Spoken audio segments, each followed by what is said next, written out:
ఏపీలో గత ఎన్నికల ముందుగానే నుంచి అన్న వైఎస్ జగన్తో బేబేదస్తూ వచ్చినటువంటి వైఎస్ షర్మిల తాజాగా తన వివాదాలపై ఫుల్ క్లారిటీ ఇచ్చారు. ఇక జగన్ను లెక్క చేసేదే లేదంటూ తేల్చి చెప్పేశారు. కుటుంబ వారసత్వంగా వచ్చిన ఆస్తుల విషయంలో జగన్ వ్యవహరిస్తున్న తీరుపై మరోసారి షర్మిల నిప్పులు చెరిగారు.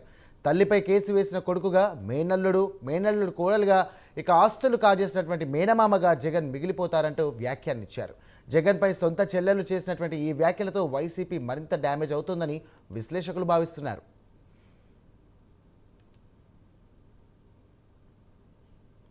హిందూ ఉత్సవ సమితి ఆధ్వర్యంలో మంచిర్యాల జిల్లా మాజర్పేట్లో హనుమాన్ దీక్షా స్వాములు ఘనంగా హనుమాన్ శోభాయాత్ర నిర్వహించారు. శోభాయాత్ర హనుమాన్ దేవాలయం నుంచి ప్రారంభమై ముత్యంపేట వద్ద ముగిసింది. హనుమాన్ స్వాములు హనుమాన్ చాలీసా పారాయణం నిర్వహించారు.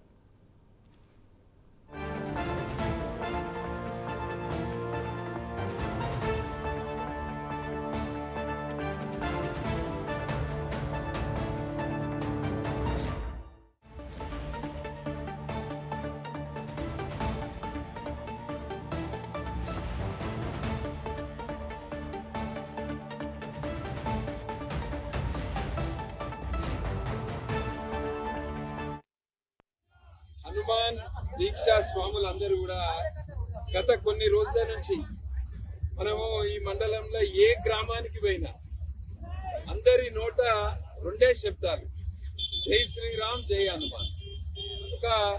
ఈ నవరాత్రుల సందర్భంగా ఒక పండుగ వాతావరణంలో పెద్ద ఎత్తున యువకులందరూ కూడా హనుమాన్ దీక్షలు తీసుకోవడం జరిగింది.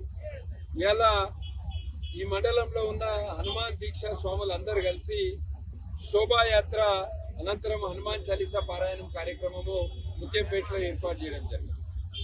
అందరినీ కూడా కోరేది, ఇలా ప్రపంచంలో మనం చూస్తే రష్యా, యుక్రెయిన్, ఇట్లా ఇజ్రాయెల్, పాలస్తీనియన్ యుద్ధాలు జరుగుతున్నాయి. ఇటువంటి సమయంలో ప్రపంచంలో ఉన్న దేశాలన్నీ కూడా భారతదేశం వైపు, ప్రపంచంలో ఉన్న మతాలన్నీ కూడా మన హిందూ మతంపై, మన హిందూ యొక్క దానిపై